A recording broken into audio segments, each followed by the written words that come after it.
Hey there, and welcome back to Say It Right. Today, we're diving into a word that's all about saying things correctly, pronunciation. This one can trip people up, so let's break it down and master it together. First, let's start with the spelling. It's P-R-O-N-U-N-C-I-A-T-I-O-N.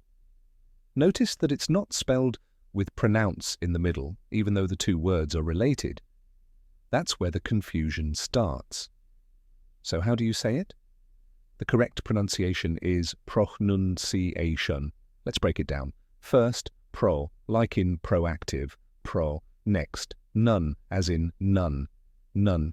Then, see, just like the word see, see. Finally, ation. This part flows together, like Asian in nation. Now let's say it all together. Pronunciation. One more time, slower, pronunciation. Great job. Fun fact, did you know this word comes from the Latin root pronunciare, which means to proclaim. So pronunciation is all about how you proclaim words clearly. Let's say it one last time. Pronunciation. Amazing, you've got it. If you enjoyed learning this word, give this video a thumbs up, subscribe to our channel, and share it with your friends. Keep practicing. And I'll see you next time on Say It Right. Take care.